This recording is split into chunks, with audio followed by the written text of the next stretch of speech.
रक्षा हो, पर्यावरण की रक्षा हो, जीव जंतुओं की रक्षा हो, और इसके लिए प्रशासन हमारी बात को सुने, जो कि कल से हम सब लोग मिलकर के आवाज दे रहे हैं, फिर भी अभी तक उनके कानों तक आवाज नहीं पहुंची है।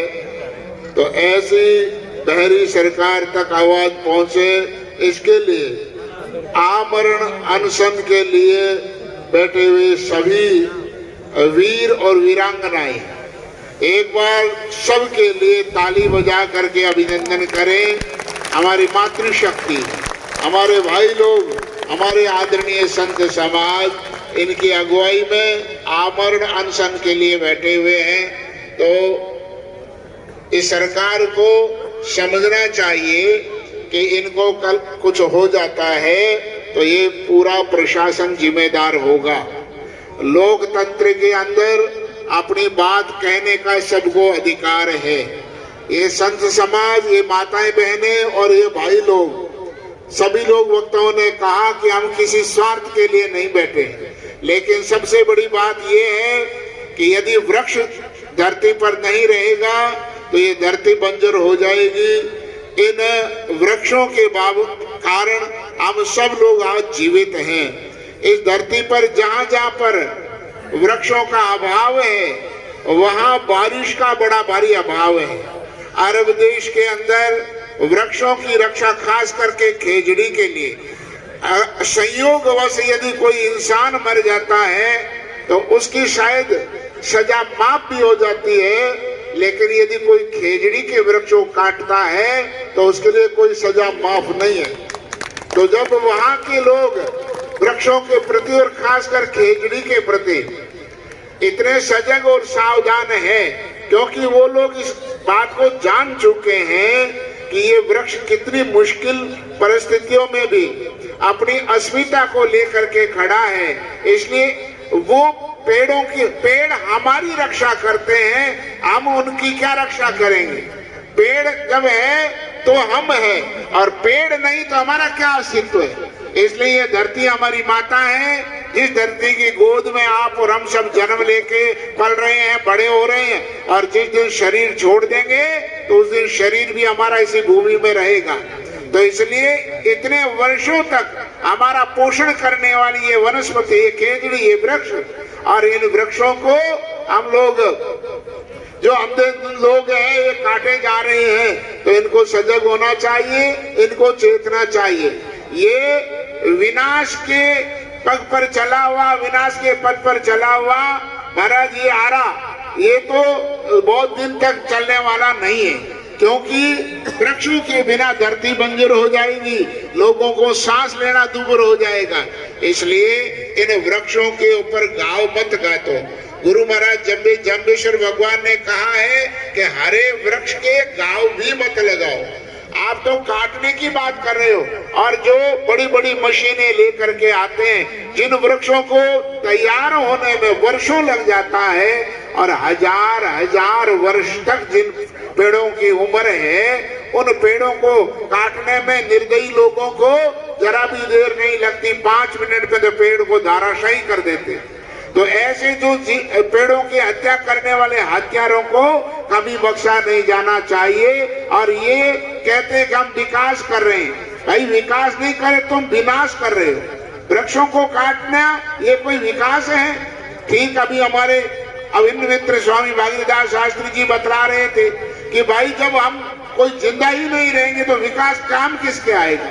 तो पेड़ों की रक्षा करना नितांत आवश्यक है, और पेड़ हमारी संजीवनी शक्ति है, इसलिए हमारे जीवन को बनाए रखना है तो वृक्षों को बचाना बहुत जरूरी है। और एक थोड़ी दुख की बात कहूंगा, हम लोगों को शायद कैसा लगे, परंतु आवश्यक है कि जितने इन ये सोलर प्लांट लगाने वाले लोग हैं, इन लोगों को जमीन देने वाले कौन है? तो इसमें से विचार करना चाहिए कि ये जमीन देने वाले देना बंद कर दो, हमारे खेत की रखवाली हम खुद करो। तो हमारे खेत में आकर के कौन पेड़ काटेगा बताइए? अब कोई न कोई बहाना करके कि सरकार कभी इधर पल्ला झाड़ती है, कभी इधर पल्ला झाड़ती है, तो आपको ये भी संकल्प लेना चाहिए कि थोड़े से तुच्छ स्वार्थ के लिए आप लोग जो अपने खेतों को बेच देते हैं, अभी आज तो आप जेब में पैसा भर लोगे, लेकिन कल आपका बेटा पोता पड़पोता वो कहाँ रहेगा, उनके रहने की जगह कहाँ होगी।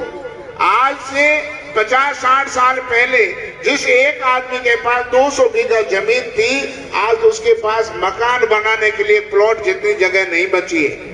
जमीन तो उत्तरोत्तर खत्म होती जा रही है, और फिर आप इन कंपनियों को थोड़े से चंद रुपयों के लिए अपनी जमीन नहीं, अपना जमीर बेच रहे हो। इसलिए मैं आपसे कहना चाहता हूं कि ये संकल्प भी हमको साथ साथ, ये हमारी इंटरनल बातें, हमारी अपनी परिवार की बातें हैं, परंतु सरकार से तो हम ये कह ही रहे हैं कि भाई हम आपसे और कोई धन नहीं मांग रहे, आपसे कोई पद नहीं मांग रहे, हम आपसे और कुछ नहीं मांग रहे, लेकिन कम से कम एक कानून तो आप ऐसा बना दो कि वो किसी के भी खेत में है, कहीं भी खेजड़ी खड़ा है, उस वृक्ष को आप काटने मत दो, और यदि कोई काटता है तो किसी मानव की हत्या के बरोबर उसके ऊपर जुर्माना लगना चाहिए, थोड़े बहुत से पार पड़ने वाला नहीं है। इसलिए वहाँ किसी के भी जिले में, तहसील में, गांव में वृक्ष कटता है तो वहाँ संबंधित अधिकारी की जिम्मेदारी तय होनी चाहिए।